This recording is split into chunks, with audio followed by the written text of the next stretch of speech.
define self-compassion, then I really don't see a difference between compassion for self and others. I define them the exact same way. I argue that self-compassion has the components of a sense of kindness, care, understanding for yourself versus judgment, a sense of common humanity versus feeling isolated and cut off from others, and then a sense of mindfulness, right, being aware of the suffering that's occurring versus over-identification, which, again, I'll just clarify this in one moment. Let's go through each one separately. Okay, so self-kindness versus self-judgment. Kindness is more than just hearts and flowers, okay? Kindness has a very active component to it. It means when you're kind to yourself, you really want to comfort yourself when you're suffering. You want to alleviate your suffering. You want to soothe yourself, okay? It's a very active stance where I want to do whatever I can to help myself feel as good as possible in this moment, okay? Common humanity, really framing one's own experience in light of the common human experience.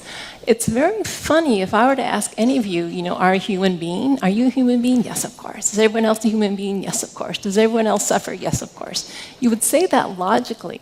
But in the moment, when you just blew it at work, or you had someone reject you, or something really bad happens in your life, what happens non-rationally is that we get very egocentric. We feel like, why me?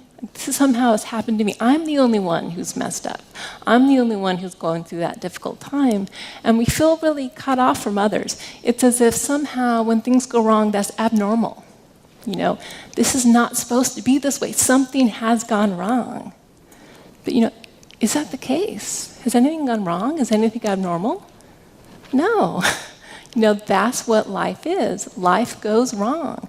No one in here signed a contract before you got, born in this world saying, I would be perfect, my life would be perfect, and yet it's like, this is not the plan I signed up for. I'm pissed off about it, right? That's how we react. The problem with that, and there's a lot of problems with that, but one of the main things is when we feel isolated and cut off from others, physiologically, that's very frightening. If you think evolutionarily, one of the worst things that can happen to us is to be isolated from the group, because then we aren't safe. And it's interesting, this aspect of well-being, I don't think has been studied enough. This sense of, can we feel connected to others in our suffering, or do we feel isolated from others in our suffering? And I can tell you in the workshops I've conducted, especially the 8-week ones, at the end I asked people what they got out of this the most. Almost every single person says common humanity. I realize it's not just me. It's not just me who judges myself. It's not just me who suffers like this. Very important to remember that this is the human experience. This is how things are supposed to be. Okay, nothing has gone wrong. Yes, it's painful, but it's normal. It's natural. And then this is where the mindfulness comes in. You have to be aware of your suffering in order to give it compassion. So mindfulness allows you not only to notice your suffering, but very important, and we'll talk about this more, to be with your suffering as it is. We don't like to be around suffering. If we could just get rid of pain, we'd do it. And we have lots of psychological mechanisms to avoid that, again, which I'll be talking about in a little bit.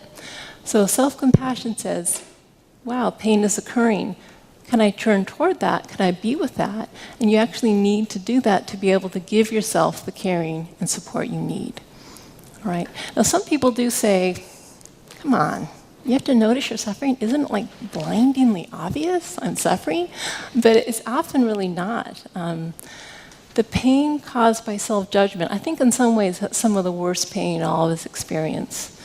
Constant, niggly pain. I'm not good enough. I'm not smart enough. I'm not this enough. I blew it. I'm this, I'm that. But often we are so lost in the role of self-critic that we don't really stop to realize, oh my God, this is really, really hurting. And in some ways it feels more comfortable to be the self-critic, because at least the self-critic isn't the person that messed up.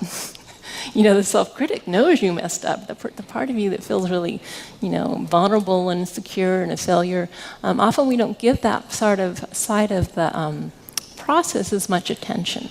Okay, and then also very important when things go wrong in our lives. Very often we go straight into problem-solving mode. It's It's like, there's a problem. I don't want there to be a problem. Need to fix the problem, immediately. And what happens is we go straight into problem-solving mode and don't stop to, again, turn towards the suffering and say, whew, this is really hard. This is difficult. I need a little care and compassion to get me through this. Then we really aren't at our best, at our most psychologically stable when we go towards trying to fix that problem. Okay, so it's actually something you have to remind yourself to do before going straight into fixing problems, to just acknowledge and validate how difficult the situation is.